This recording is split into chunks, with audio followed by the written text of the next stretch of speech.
हमारा शहर, जिला और पूरा देश लंबे समय से कोरोना की मार झेल रहा है और यह महामारी जल्दी से लगता नहीं कि हमारा पीछा छोड़ेगी और तमाम नागरिक भयभीत हैं और ये भय लगातार हमें सता भी रहा है कि आगे क्या होने वाला है। लेकिन इस भय के साथ साथ एक नई महामारी ने दस्तक दे दी है जिसको हम डेंगू कहते हैं। इस वक्त हमारे शहर की बात करें, ज़िले की बात करें तो सरकारी आंकड़े ये कहते हैं कि 4 या 5 लोग अब तक पॉजिटिव पाए गए हैं। लेकिन अगर हम प्राइवेट हॉस्पिटल्स का रुख करते हैं या अन्य घरों से जब हम जानकारी लेते हैं, एक तरह की हम ये कहें कि सोशल ऑडिटिंग, तो वहाँ डेंगू से पीड़ित लोग पाए जा रहे हैं। और आज हमारा विषय यही रहेगा डेंगू को लेके।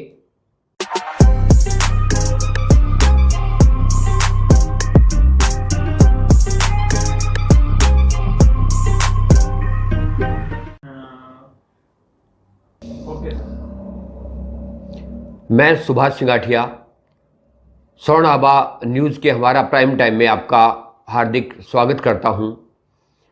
दोस्तों, ज़िले में डेंगू ने अपनी दस्तक दे दी है और बात हम इसकी तैयारियों के लेते हैं तो शासन प्रशासन की कोई लंबी चौड़ी तैयारी नहीं दिख रही है। आप अगर फॉगिंग मशीन और नालियों में तेल छिड़कने जैसी कोई चीज़ें देखते हैं तो शहर के किसी एक आध कोने में हमें कभी कभी ये दिखाई दे जाती है, लेकिन जिस तरह की तैयारियां चाहिए वैसी तैयारी है नहीं।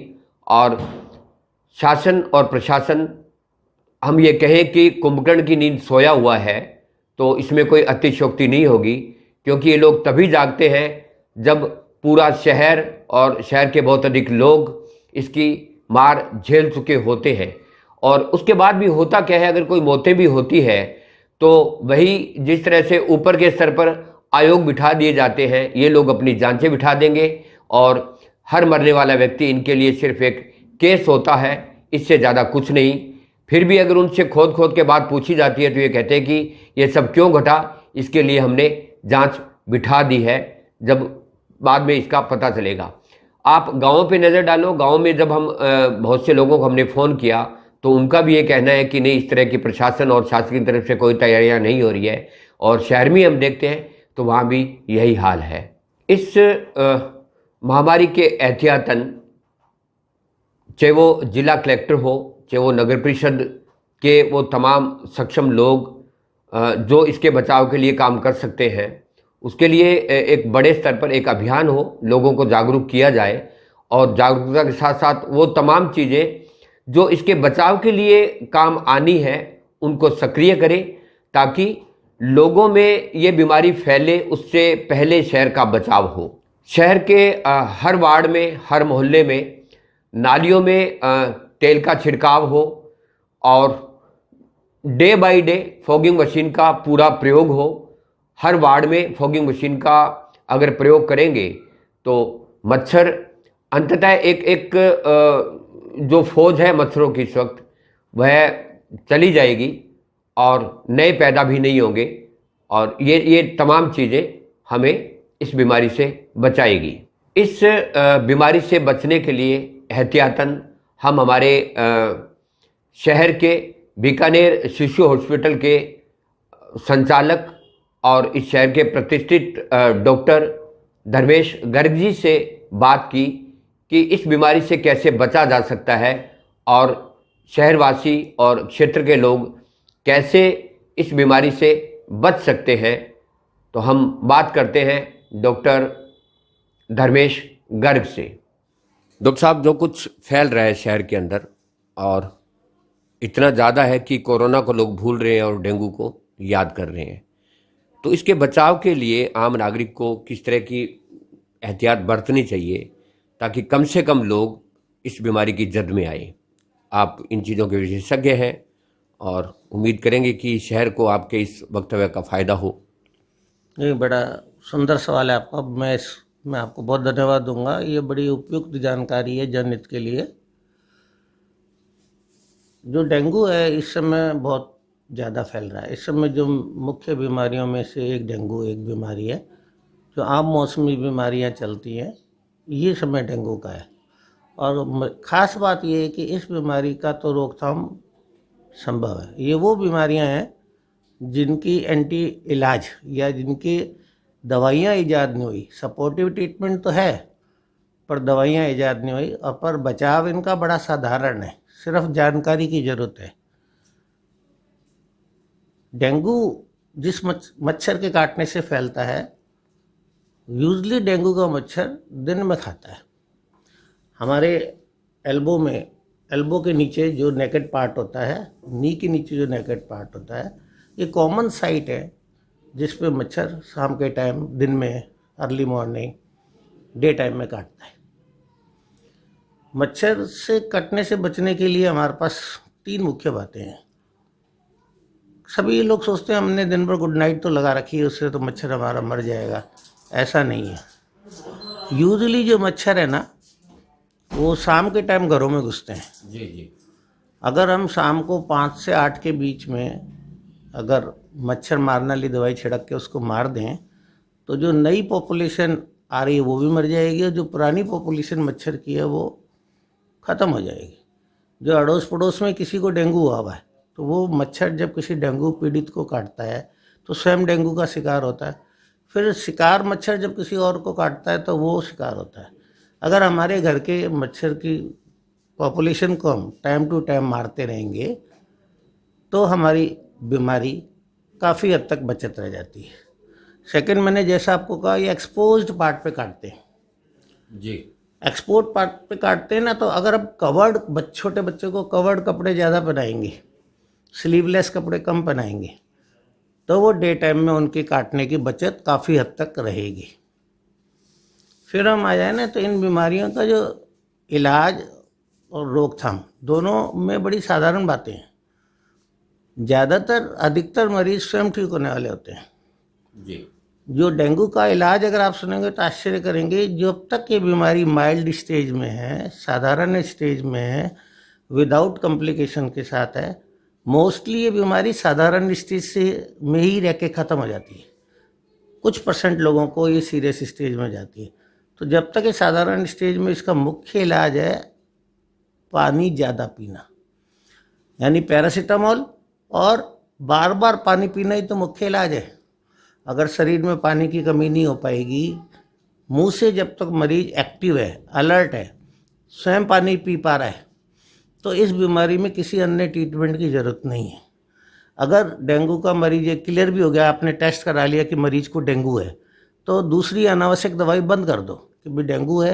तो दूसरी दवाई की वजह से, दवाई के डर से बच्चा हर चीज़ को दवाई समझेगा और पानी भी नहीं पिएगा। हम चाहते हैं वो पानी ज़्यादा से ज़्यादा पिए। कोई दवाई उसने उल्टी में निकाल दी, हाथों हाथ उस दवाई को दोबारा देने की ज़रूरत नहीं है। फीवर में लोगों को गलतफहमी होती है फीवर उतारना है, अरे जी फीवर 100 आ गया, फीवर 101 आ गया।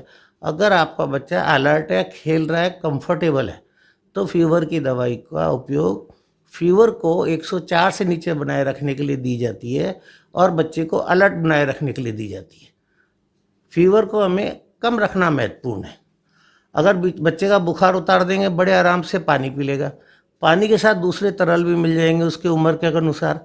बिलो 2 ईयर का बच्चा है तो माँ का दूध खूब पिएगा, जूस पिएगा। अबव 2 ईयर है तो 3 टाइम रोटी के टाइम फर्स्ट क्लास रोटी भी खाएगा, फल भी लेगा। तो आंसर क्या हुआ? ये ही डेंगू का और यही हर मौसमी बीमारी का इलाज है। फर्स्ट डाइट में बच्चे का माँ का दूध प्रथम, फिर जो भी उसकी उम्र अनुसार, अगर 6 महीने से ऊपर का बच्चा है तो अन्न भी खाएगा, 3 टाइम फल, और सबसे ज़्यादा उपयोगी क्या हो गया? सादा पानी। सेकंड हो जाता है रेस्ट। कोई भी मौसमी बीमारी है, रेस्ट का मतलब उसको अपन अनावश्यक आउटिंग ना करें, ज़्यादा आंगन में उद्यम ना करने दें, पर एक्टिव बना रहने दें, उससे कोई नुकसान नहीं है। थर्ड होता है ऑब्जर्वेशन। बजाय रोज़ रोज़ टेस्ट कराने के हम उसको ऑब्जर्वेशन सिखा देते हैं। बच्चा सुस्त हो, ढीला हो, डल हो, पोटी में खून आए, नाक से खून आए, चमड़ी पे खून के दाने आए, तो तुरंत डॉक्टर को दिखाएं, क्योंकि फिर एक्सपर्टीज ट्रीटमेंट दिया जाता है। इस बीमारी में अनावश्यक फ्लूइड भी नहीं लगाया जाता और ज़रूरत पे फ्लूइड ही लगता है, पर वो एक्सपर्टीज की कैलकुलेशन से लगता है। वो उस समय चेक किया जाता है कितना फ्लूइड इसको कितने आवर्स में कितना देना है। बीपी पल्स वॉल्यूम पल्स के अकॉर्डिंग डिसाइड होता है वो। इसकी ज़रूरत बहुत कम मरीजों को पड़ती है। मोस्टली मरीज जो हमारे यहाँ बहुत से लोग टेस्ट भी नहीं करा पाते, जो हमारी पुअर पॉपुलेशन है, उनमें ये बीमारी कब आई और कब चली गई पता भी नहीं पड़ता। जब हम डेंगू कार्ड टेस्ट करा लेते तो हमें पता लग जाता है कि हमें डेंगू है। तो रोकथाम में हमने बताया मच्छर को मारना, कवर्ड, मैं समराइज करता हूँ, कवर्ड पार्ट पहनना, बीमारी को हल्के जब है तो पानी ज़्यादा पीना और बीमारी को घर में कम फैलने देना। जब एक भी डेंगू का मरीज आ गया, अगर आप सारे मच्छर मार दोगे तो घर में 2 या 3 को डेंगू फीवर नहीं आएगा। और जब आपको लगे कि भी मेरे को बीमारी माइल्ड से ऊपर जा रही है तो एक्सपर्टीज़ की सलाह पे प्रॉपर एक्सपर्टीज़ ट्रीटमेंट लेना। एक्सपर्टीज फिर बीपी, पल्स वॉल्यूम, टॉर्क्यूनेट टेस्ट, कई चीज़ें होती हैं, उसके अकॉर्डिंग वो आगे बढ़ते हैं और वो भी ठीक होती हैं। जो फर्स्ट 5 डेज अनावश्यक ड्रिप ना लगाएं, जो बीमार होते एक्सपर्टीज राय में जाते हैं, अधिकांश मरीज ठीक होते हैं। पर कभी कभी ये बीमारियां खतरे देती हैं जिसकी वजह से एक डर व्याप्त है। पर अगर हम डे 1 से अलर्ट हैं, रोकथाम को समझते हैं, अर्ली ट्रीटमेंट को पहचानते हैं, ज़रूरत पे एक्सपर्टीज ट्रीटमेंट की तरफ सुविधानुसार अगर चले जाते हैं तो हम काफ़ी हद तक सेफ हैं। बेहद धन्यवाद डॉक्टर साहब, आपने हमारे शहर के लिए, बाकी लोगों के लिए, जो इस वीडियो को देखेंगे सबके लिए जानकारी दी और उम्मीद है कि डॉक्टर साहब की इस सलाह का सब लोग पालन करेंगे ताकि हम लोग इस बीमारी की गर्त में न जा पाएं। तो ये थे डॉक्टर धर्मेश गर्ग, जिन्होंने डेंगू से बचाव के लिए आपको बहुत से उपाय बताए और ये ऐसे उपाय हैं जो हर व्यक्ति की पहुंच में है, क्योंकि यहाँ परहेज ज़्यादा है ना, जो हमें प्रयोग में लाना है और उसके लिए कोई बहुत बड़ी धनराशि भी हमें नहीं खर्च करनी होती। और हमारी प्रशासन से पुनः अपील है कि वो सिर्फ शहर ही नहीं, गांव में और पूरे क्षेत्र में डेंगू से बचाव के लिए, चाहे वो दवाई छिड़काने का काम हो, चाहे फॉगिंग मशीन का काम हो, वह बड़े स्तर पर करे ताकि हमारा एरिया इस बीमारी से सुरक्षित रहे। शुभ रात्रि। देश विदेश से और आपके इलाके से जुड़ी खबरों तथा अन्य रोचक जानकारियां प्राप्त करने के लिए हमारे YouTube चैनल को सब्सक्राइब करें और घंटी के निशान को दबाएं ताकि आगामी अपडेट्स की जानकारी आपको मिलती रहे। इसके साथ ही हमारे Facebook पेज को भी लाइक करना ना भूलें।